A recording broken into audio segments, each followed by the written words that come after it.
Good evening to you, Dennis. What hour is it where you are? It is happy hour. Oh, God. Well, what a lovely hour that is. Indeed. And here we go. Here we go. Almost a Happy New Year. Yes. As we record this, we have passed Christmas. I received my electric guitar, which is pretty sweet. Oh, my word. So now I can... Have you been playing it then? A little bit. Not much, because I don't have a place to like, I've got my acoustic... Plug it in. I've got a place to plug it in, but I've got my acoustic guitar on a little guitar stand, but I don't have a stand for any other guitars, so I have to keep it in the case, which means that it's more of a hassle to get it out, and which means just that little bit of friction causes me to play it less. Why don't you switch the guitars and put the other one in the case? Well, because the case for the acoustic is up in the attic somewhere, and they don't fit in each other's cases. But you have to set your sights and your goals. Establish a couple of quick goals here with me. Number one. Yes. Greater access to your electric guitar. Yes, I have. Number two. Short term, long. It is. Well, I would like to buy some wall mounts for the guitars, and just hang them on the wall, and that way Simple enough. They're going to be even more visible. And I found that a big part of picking the darn thing up and playing with it is that it catches your eye. Having it in hand. And because if you keep your guitars in cases all the time, you're not going to play them. But that's one of the reasons why I always keep mine out on a stand.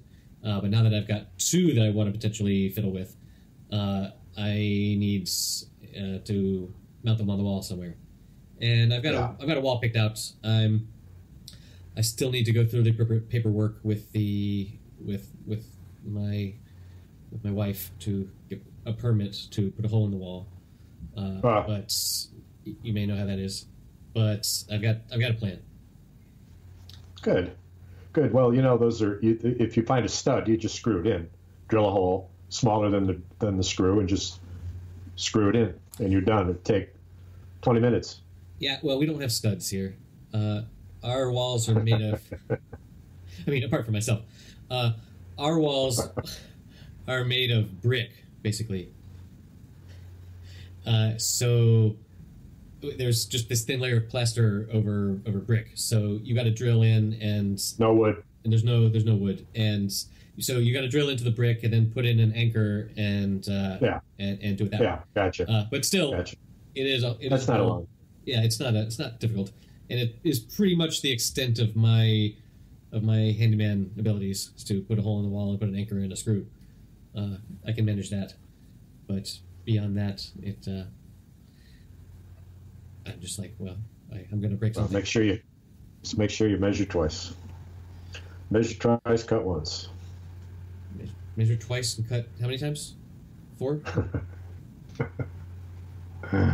Once, which rhymes with dunce, and I don't mean anything by that. I don't really. Really. Yeah, the other problem we have is, well, actually, recently our drill broke, and I've been borrowing a neighbor's.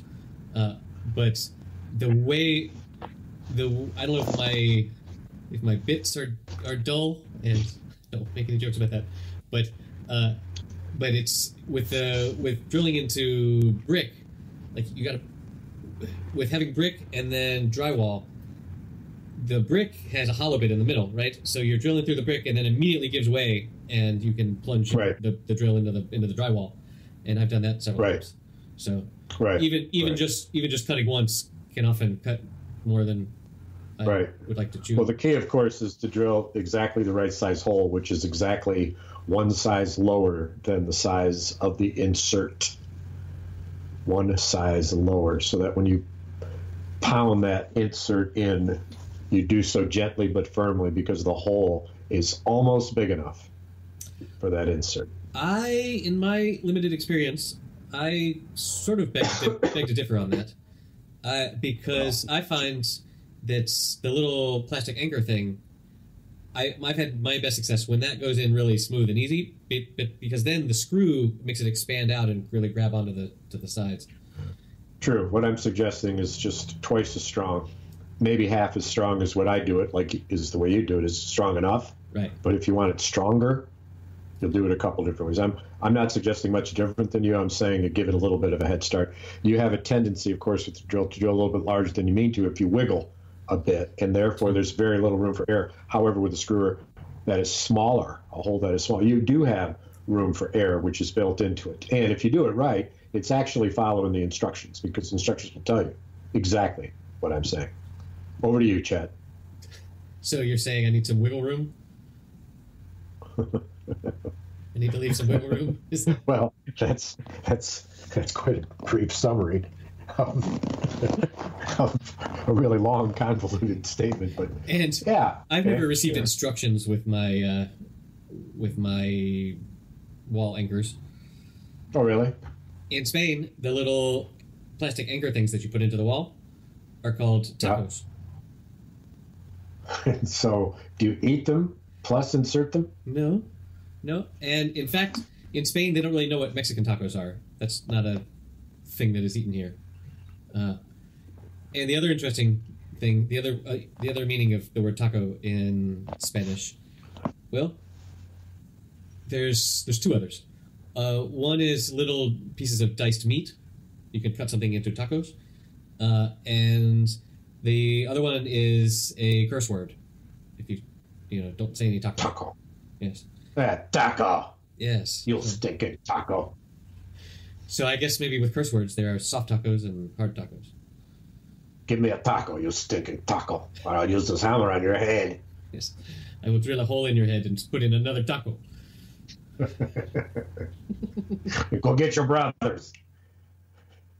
Many tacos. Yes. They're in trouble. Those are my home improvement plans to get. And the electric is a heavy little bugger because it's solid wood. It's a lot heavier than the acoustic. So yeah. It's gonna need some good strong taco with not a lot of wiggle room.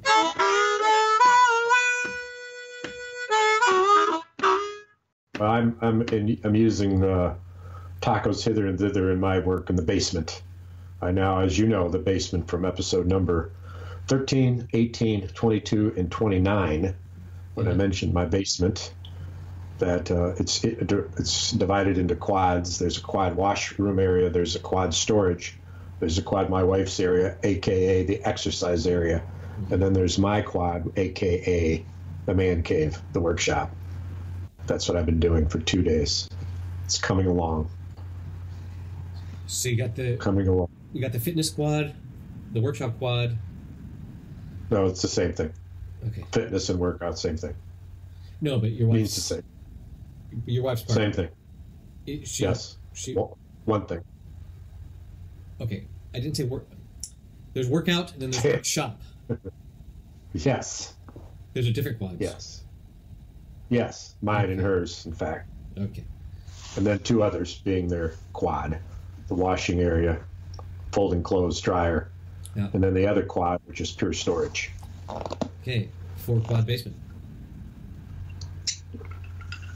And me and my son are the 4 quad squad working on it. Nice. Quad squad. 4 quad. The quad squad. Do. This is a job for the quad squad.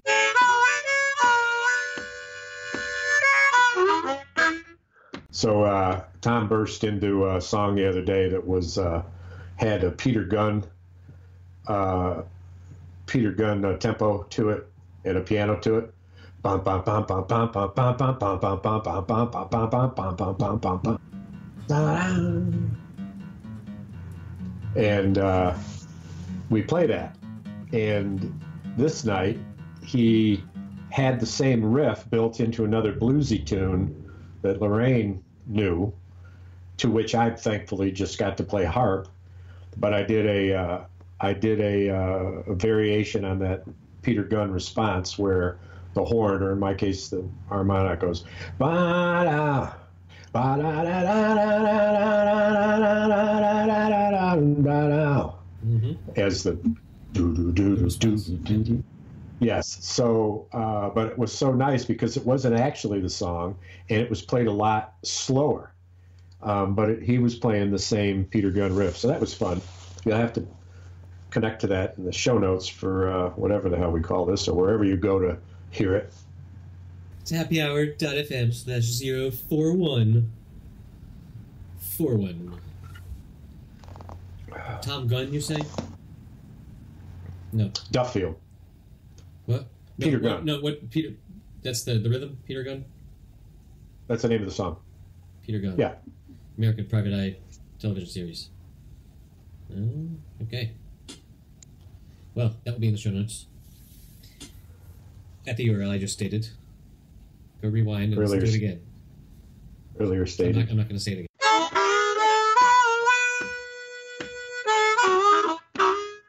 So we played poker since we've talked last. Yes. And we didn't have a fifth man out of 8 or 9 potential players. When we usually have 7, occasionally 6, but hardly ever 5, and certainly never 4. The quad so squad. We played poker. Yes. Do you lay down your 4 aces? Do you say quad squad? Oh no, but there were some very funny moments, and I introduced a new game that is pretty simple if you play cards, and that you get 3 cards in your hand, and you're playing 3-card poker. And in order to win all the money in the pot, which grows to be substantial, you not only have to have the best poker hand of the 3 card that everyone has, but you also have to have the lowest spade, and ace is high. So the opening hand, as I was showing everyone how hard it was, I got a pair of 8s with the 8. But a guy had the 6 of spades, and so it goes.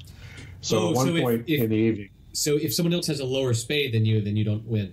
Or a better poker hand. Wait, right. Okay, so you have to have both, the lower spade and the better Let's say I got a pair of jacks and the 4, which I had, and did not win, because the guy had a 3-card flush. Right. But at any rate... At what point do you say, okay, I think I have the winning hand, and you show your hand? Well, you bet your hand. You bet. You get 3 cards. You bet.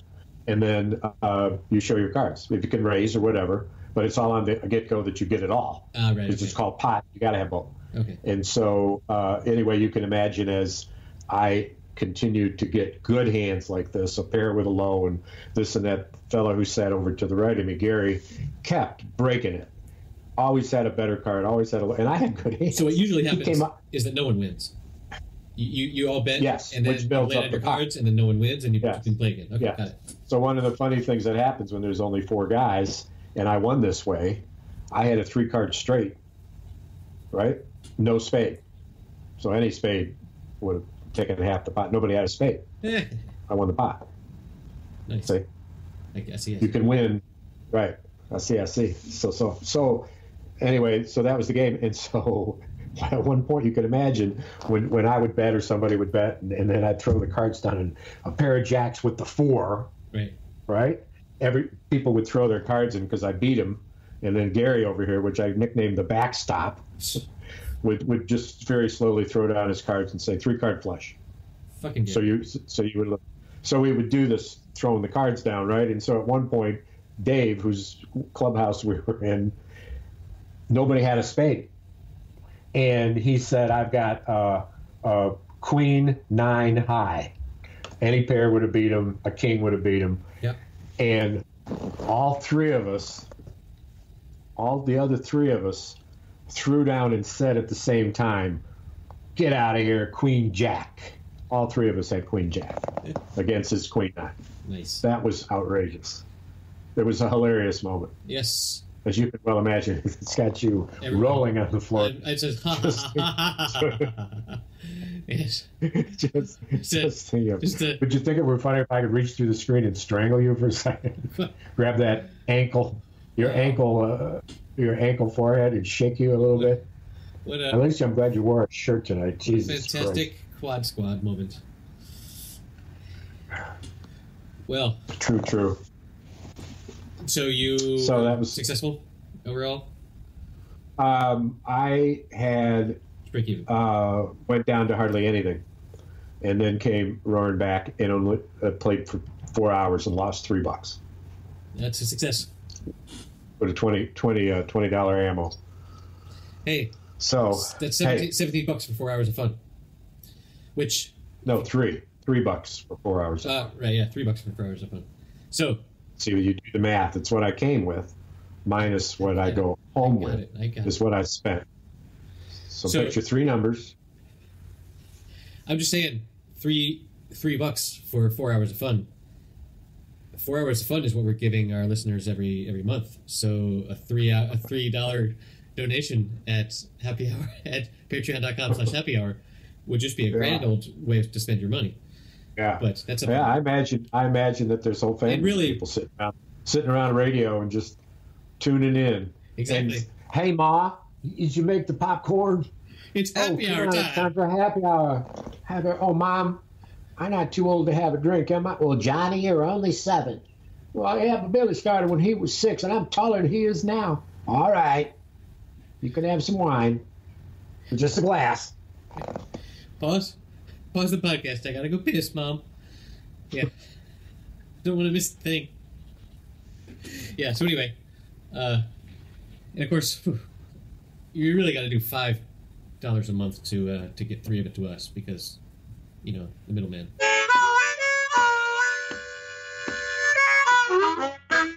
Is that you?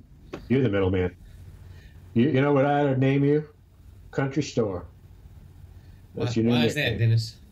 Well, it's because no matter what I do, I still owe my soul to the country store. You load 16 tons, what do you get? Another day older and deeper in debt. St. Peter, don't you call me, 'cause I can't go. I owe my soul to the company store. Now I get a little food, I get a little drink, I do a little work, and at the end, I get nothing. Because I owed it all to the country store. There you go. We can, for really high-paying patrons, we can sell a little bit of Dennis's soul to you. Because hey, we could do that. The key would be to put it in a fancy, tiny little bottle that had a dark but a translucent blue cap on it. Any small bottle with a translucent blue cap will attract the eye of many patrons. If you say that what is in there is a piece of a soul, and maybe you get instructions on how you snip a piece off when someone's unawares, when they're saying their prayers or having a sweet dream, and you just snip a bit of their soul away and put it in there. But we're selling pieces of your soul. Not a bottle. That's where. I mean, if they open it, does your soul escape, or is it a thing that you inhale, or what? You're supposed to drink it, and you end up talking funny for. You end up talking funny for a minute. You sound like Dennis for a minute. It's like. You get uncontrollable urge to say, "What in the fuck are you talking about?" Exactly. Or fish on. Fish on. Or maybe my favorite cheer in the bar when I love the music, which we'll have to link to Ben Daniels' band. I want to tell you a few stories about those boys. But your exclamation at the bar anyway, is. It's too loud to do in the setting here. It's way too loud. It's okay. You want me to do it anyway? Would it blow something out? Well, I mean, maybe back away from the mic for a moment, and I'll take my headphones off. Here comes everybody. Turn down your volume. Dennis is walking away from the microphone. Yeah! The fuck? All right. Is your family gonna come and check on you now? What the fuck? What was that? You told me to move away from the mic, so I did. Yes, and it peaked all the levels. Yes. Was that a word? It's 2 words. Well, because you peaked all the levels, we need to. Could you tell us what those words were? Word twice, so you'll have to figure it out from there. There's no more clues. All right. The same word twice? Okay. Yes. Like bongo bongo or something? All right. Well, we will. Well, That's only because you've heard me yell that out before when I'm happy. Yes, I yell out, bongo, bongo. What kind of a childhood did you have that these things come to your mind? Chad, those would be the two words. Good Lord. One word. Thank God you're odd. At least there's something for us to talk about. Oh, Lord. Wow. Quirky. What an ejaculation, Dennis. Oh, my word. Please.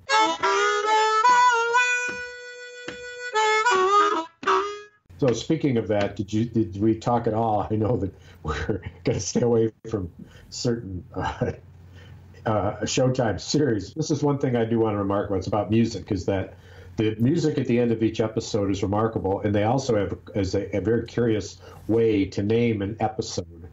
And you have to listen for when the episode is named. Sometimes it happens early, sometimes it happens late. And without any type of a spoiler alert, imagine that the name of the episode was Michael, and you didn't know why. And in the show, a street artist dressed up like a cartoon character was doing magic tricks, and asked the audience who has a dad, who has a father. Everybody raised their hand, and she said, "Yeah, I have a father." Well, all right. Well, don't tell me his name, but I want you to think real hard about his name. And then as she said that, one of the stars of the show, one of the brothers, walked by, and she stopped him. And she said, "Excuse me." And he said, "I'm in a hurry here." And she said, just tell me the name that's written on the piece of paper that's in your mouth. And he stopped oddly and in fact found this little tiny piece of paper that unfolded, and it said Michael on it. Uh-huh. And not only was it the name of the woman who she bet, she said to everyone, "I can guess it," but it's also his father's name. Right. And thus the episode is named Michael. This is a little bit of whoosh going on. Yep. Whoosh. You familiar with the TV show called Better Call Saul? The sort of sequel to Breaking Bad. You heard about that? No. Yeah, it's really, really good. Anyway, one of the seasons, maybe the first season, they all of their episode titles were different things related to the show, but some of the fans figured out that if you took the first letter of each of the episode titles, it sort of like told you the answer to what the whole season was building towards, which was really kind of a clever little gag. Really, as far as episode titling goes. So maybe that'll be my next binge. Is Better Call Saul. It's good. It's good. If you like Breaking Bad. I never saw Breaking Bad. Not one episode. Oh well, in that case, you got to start there. That's it's.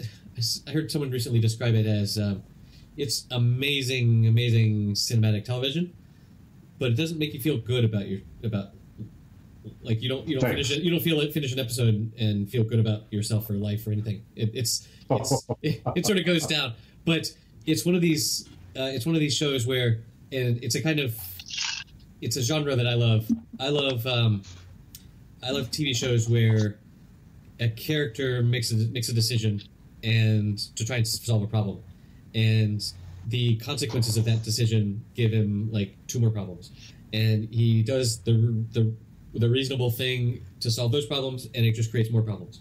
And that is exactly the breakdown of Overstory. Yes. So right there. I love TV shows like that where, like, I think we probably discussed the TV show called Barry on, I think I was right where which like, is the same, right? That's the same thing. This happens and that happens. It's dominoes. Right. Exactly. So Breaking Bad is very much like that, where it's a reasonable character that makes a reasonable decision, and then the consequences of that give other things, and then you just sort of domino on down. But yes, for the love of God, you need to, once you finish episode 400 of Donovan.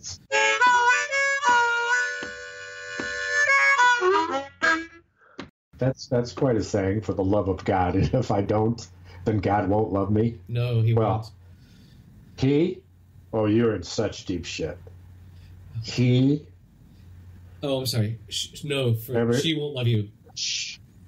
If you don't know that God is they won't love you? Female, you're out of touch.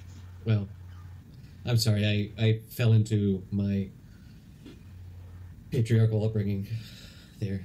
Your what? Your awkward upbringing? Patriarchal. Is that what you said? Oh, patriarchal. Right. Yeah. So a friend of a friend texted the other day and referred to a Christmas scene in his house as, and his name is Ryan. Yes. And I won't say his last name, obviously, and he's married a woman who's got a little child, 2 children.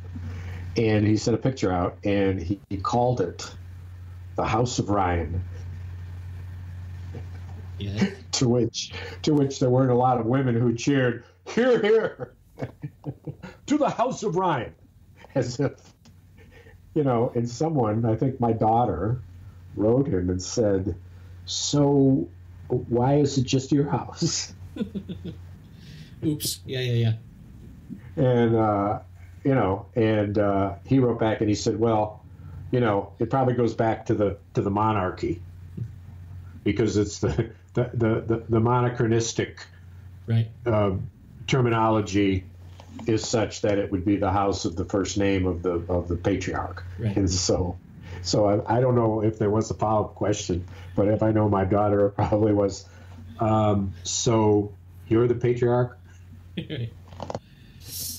Yeah. And the answer would come back, well, in a monochronistic sense, yes.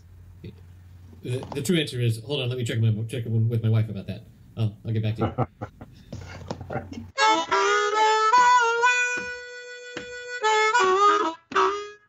So at the poker game, reminds me that I told these guys a joke that I know you've heard, which is that I was playing poker with these guys, and I sat back in my chair, took a swig of my beer, and I said, "So, my wife is accusing me of not knowing, which way to turn ever, and always getting my directions mixed up."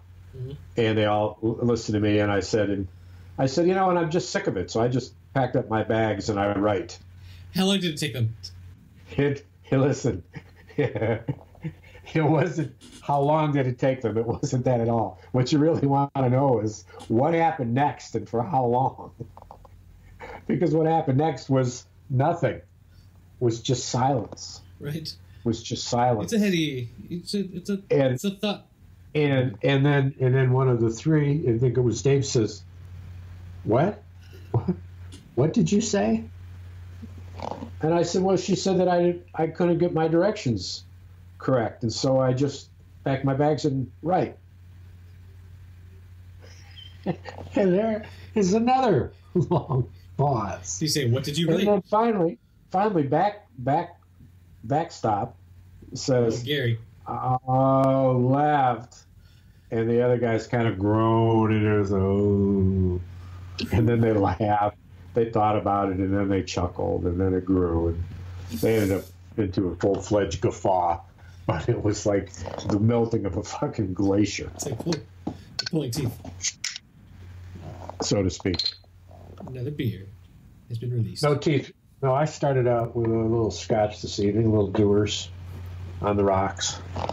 And now, Alaska Amber, to you, to Happy Hour, to the final episode of 2019.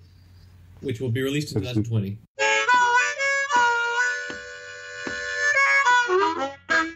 So with your Dewar Scotch, is there doers and there's dolters, or there's people that do and people that doer? There's doers and there's non-doers. Non-doers. What's non-doer? They don't do shite. They're ne'er-do-wells. Ne'er-do-wells. You're a doer-el. I am, in fact, a doer. What have you done, Dennis? I haven't done shit. Just working in the basement. Just drinking doers. On the quad squad. The quad squad. Dun, dun, dun, dun, dun, dun, dun, dun. Quad squad. Bum, bum, ba-da-dum, bum, ba-da-dum, bum, ba-da-dum, dum, dum, da-da-dum, dum, dum, dum, dum, dum. What's wrong with squad?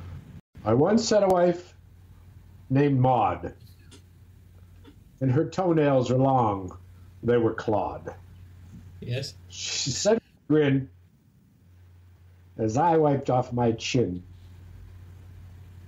If there were four of you, we'd be a quad squad.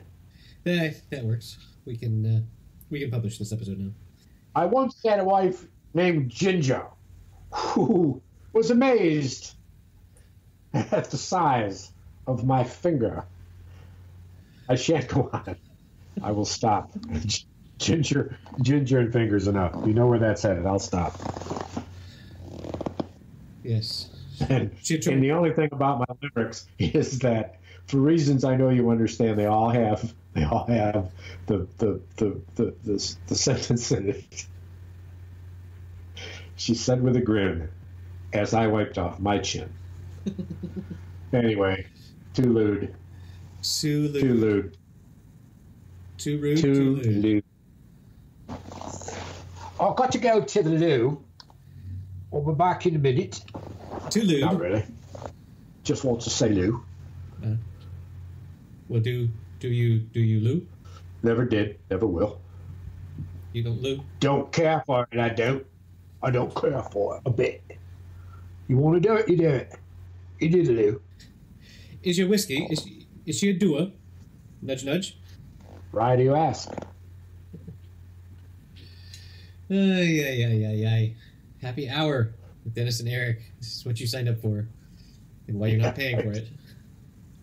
You wonder, Rye, who did? And I can't answer your question, Rye. But here we are, moseying through the end of the year, and so I close out my financial books for the year, and I do this and I do that, and I tinker and I totter, and I do a few emails, but I am now, as they would say, I'm on the dough. Are you? I'm on the dough, beginning January 5. More reason Social Security. To patreon.com/. Fixed income. And as I tell people, when you turn 66 and you don't work, you don't have to say you're unemployed. No. You say mostly retired. And don't explain why. And they say, well, what do you do? And you say, I don't do shit. Nothing.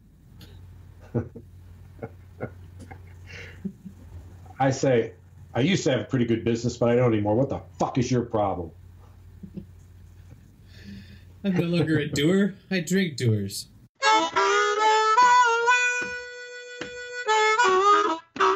So, your Widow's Peak is pronounced this evening. I wish the listeners could view it, but you're beginning to look like that fucking guy in the Addams Family, the kid. What's his name? Billy? What's his name? The boy in Addams Family. Yeah. Look it up. Come on. Move those fingers, bro. You get paid for. This guy who subscribes, this is why, because he wants you to be quicker. He wrote me. He called me. There's 2 D's in Addams. Jesus.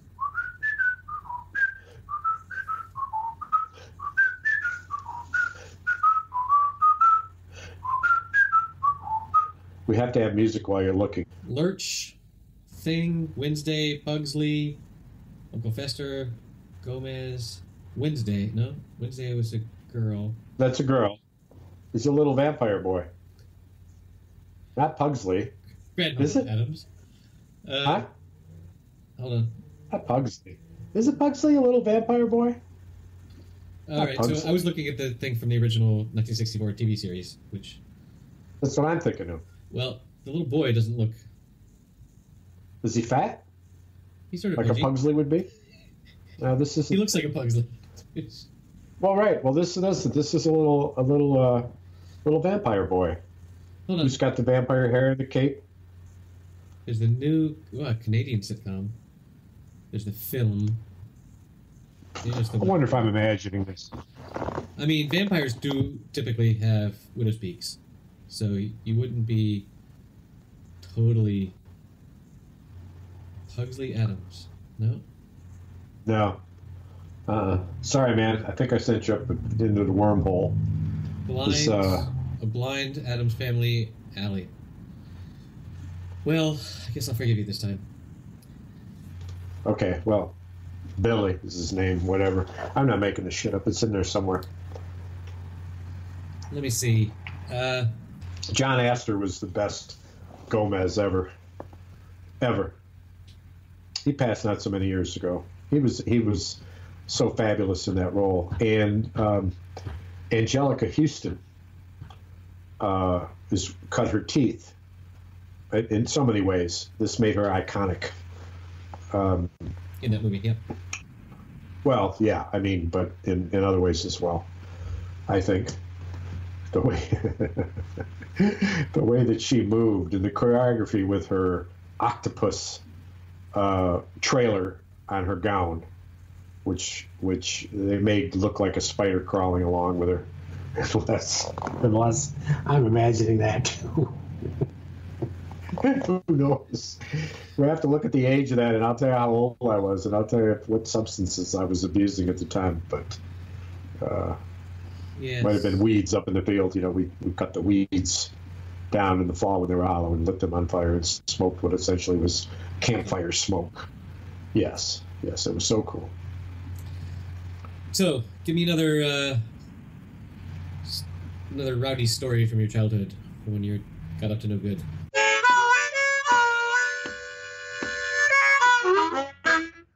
Okay, here's what I thought of the other day is that we lived in a little hilly part of town, and in one street, King Street, was just a block away, and it was quite a steep hill, that steep enough that if you were 12 years old and you were riding down on a bicycle, yes, that by the time you got to the bottom with your feet off the pedals, you would feel exhilarated, mostly because you were scared shitless. Right. That was pretty steep. I recall that, yep. But that was brick. So there's a limit to what you could do on it. And it was so steep. And it was a busier street than our street, which is one street over, which had two hills converging into what was my corner of my yard. One from the neighbor who was up above us and behind us a bit, that had a driveway that came down that started with blacktop and went into gravel and down. But more importantly, perpendicular to my house, up the hill, in the place where the famous pole vaulting incident took place, and I'm sure I've explored in episode number 34.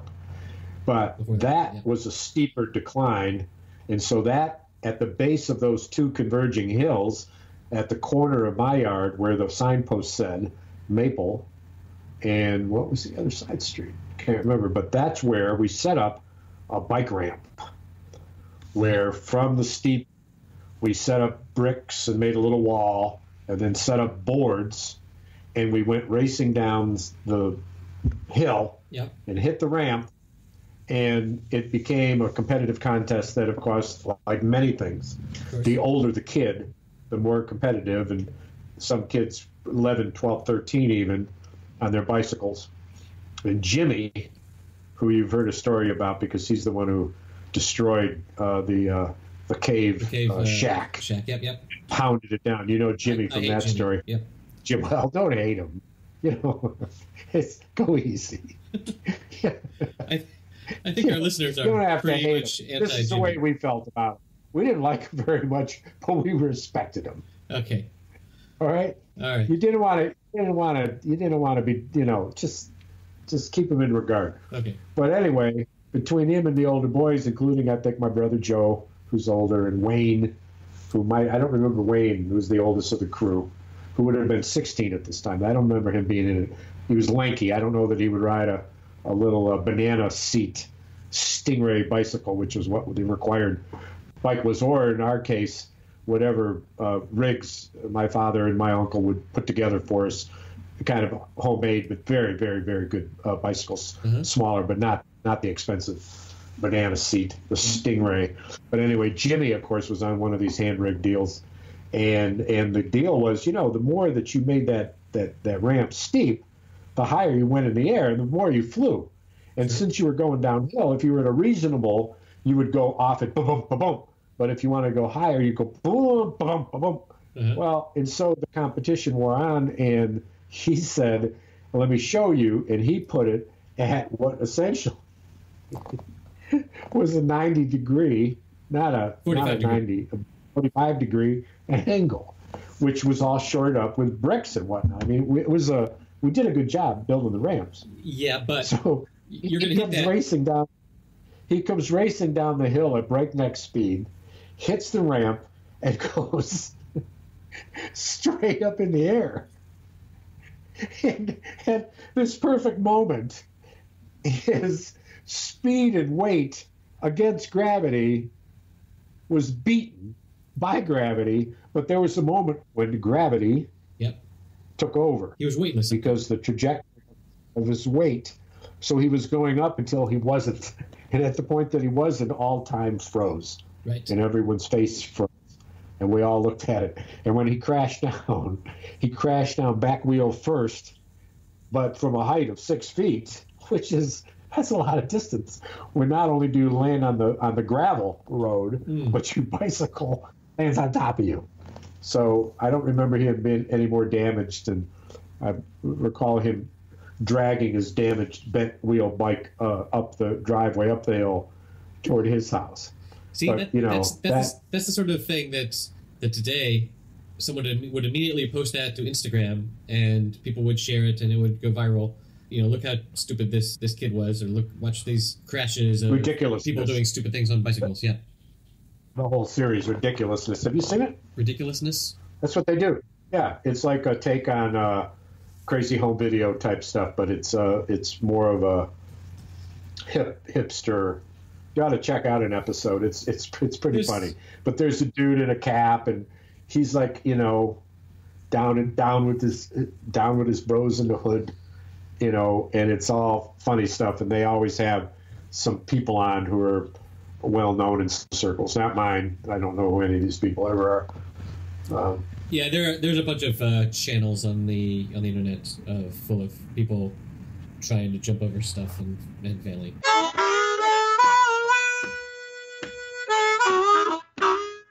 And you'll see the Russian. It's easy. This is what you do. I'm going to tell you how to do it. You do this, you do that, and boom, it's done.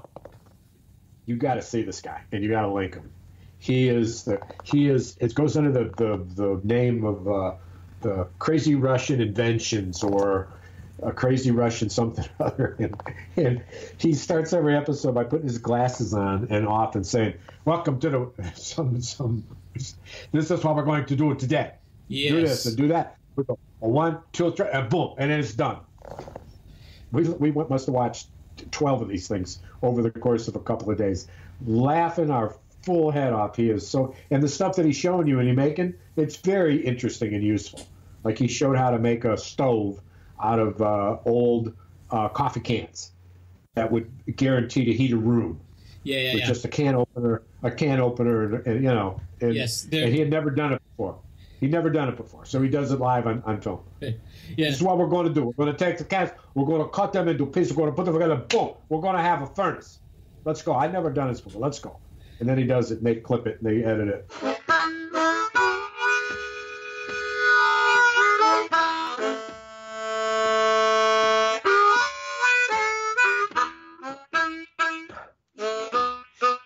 I was in Pulaski, New York, at the Salmon River during the fishing trip, which could be seen in episode number 34.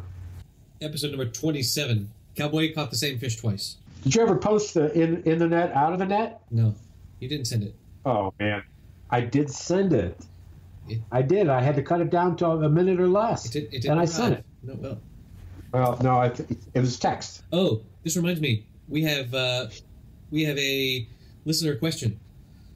Oh. It was, yes. Listener Listener questions.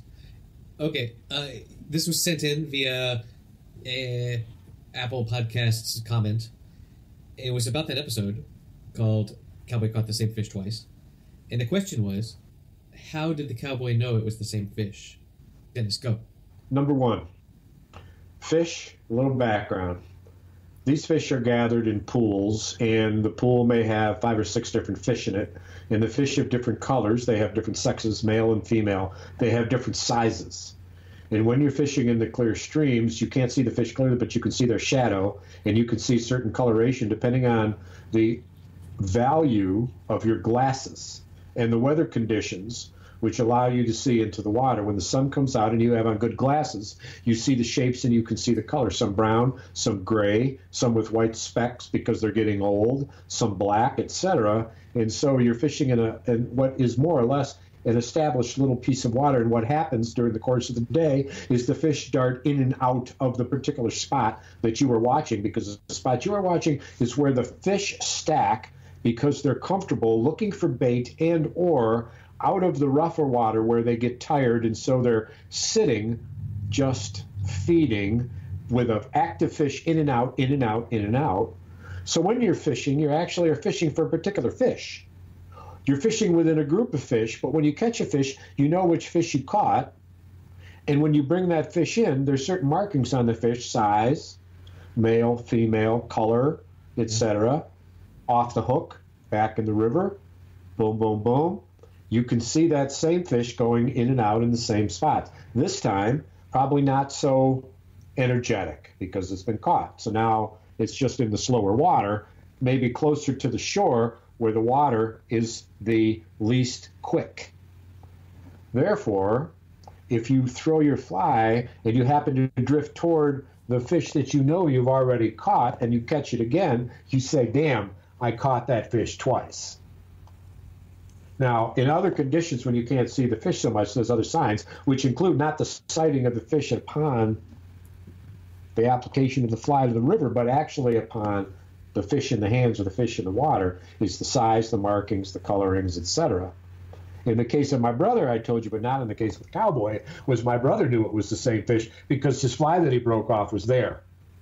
So before he let the fish back, he unleashed his fly that he caught him on, plus he unleashed the purple fly that he had caught him on the first time, which he broke off. That's incontrovertible evidence. That's solid. Well, and in the case of this other, it's obviously with that level of detail, it's a completely, with all that in mind, there is no question, such as the questioner asked. With all that in mind, that questioner will say, oh, I didn't know any of that, of course. Nor did I. I didn't know any of that. It's not that you catch the fish and the fish says, oh, hi again.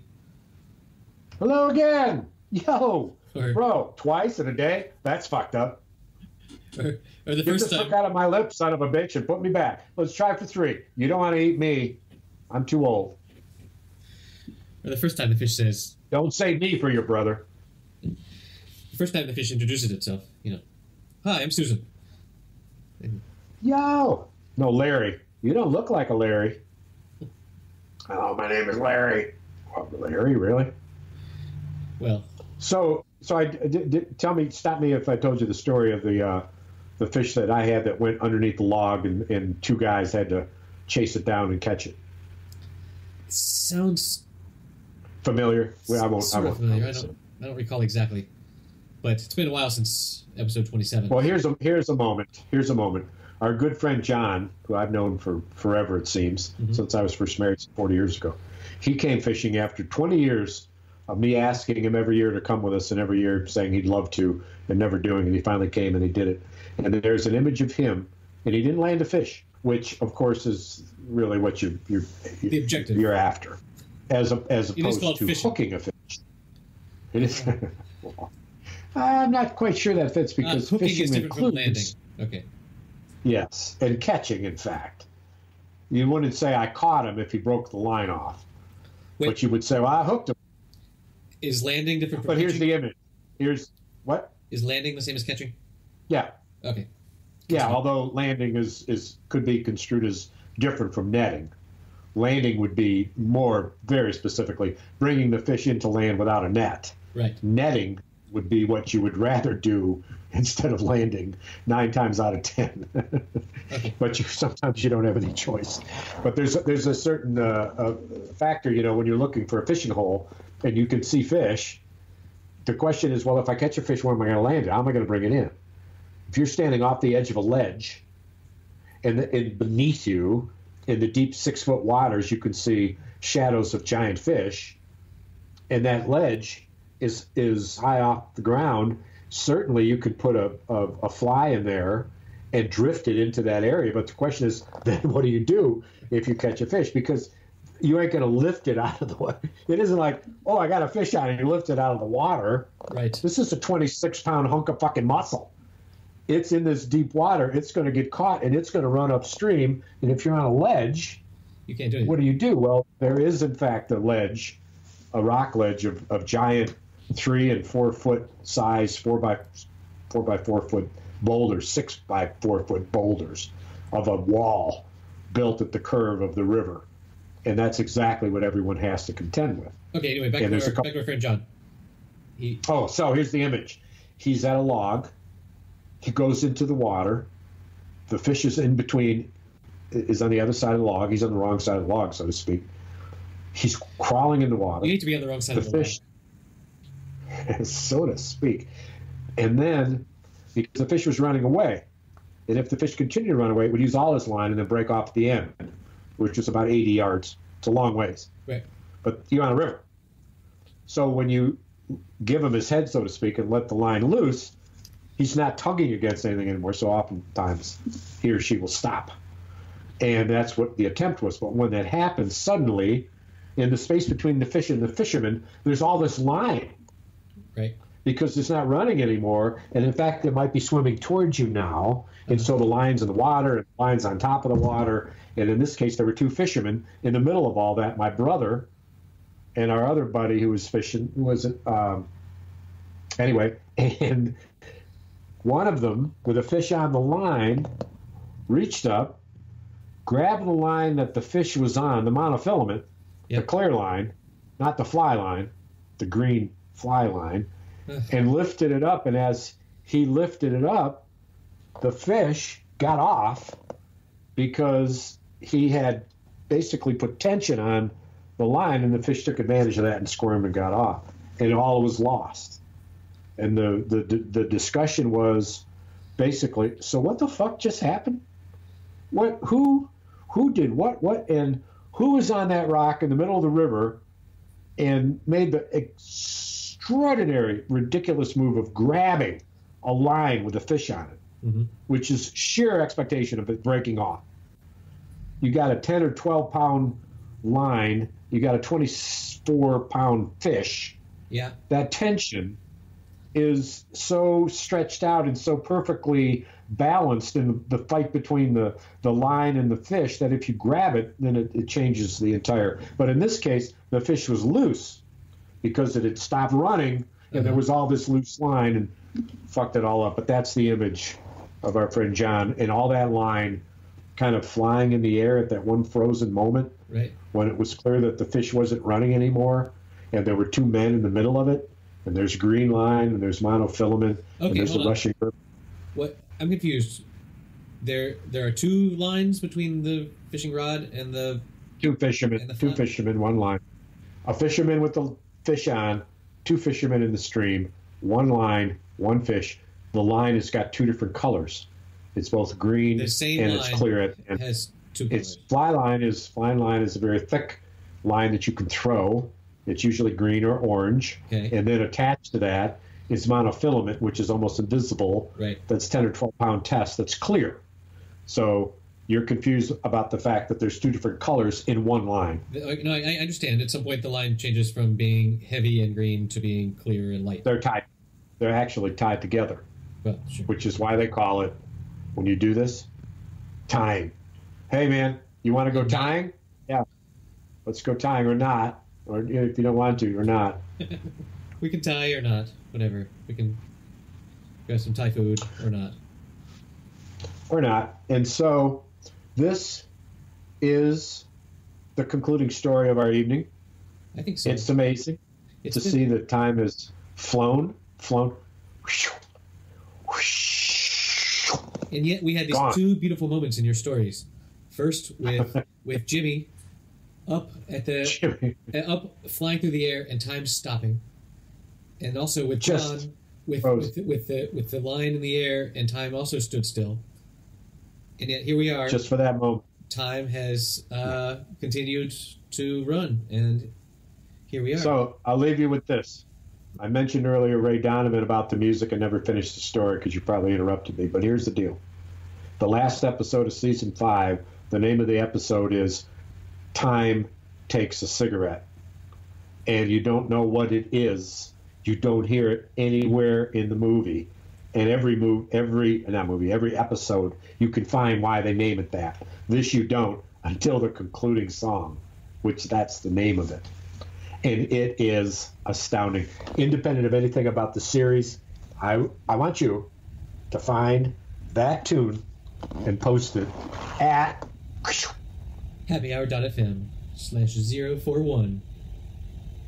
What's it called? Time smokes a joint? Time takes a cigarette. Time takes a cigarette. Something. All right. Time drags on, so to speak. So to speak. Well, good evening, Dennis. Okay, that's it for another hour of silliness with Eric and Dennis. The song that Dennis was recalling at the very end was a song called Rock and Roll Suicide by David Bowie. The lyrics for that will be in the show notes at happyhour.fm/041. And of course, you can go to patreon.com/happyhour to give us a little bit of money, buy us around. And I hope you are all having a wonderful 2020, and we will see you next week.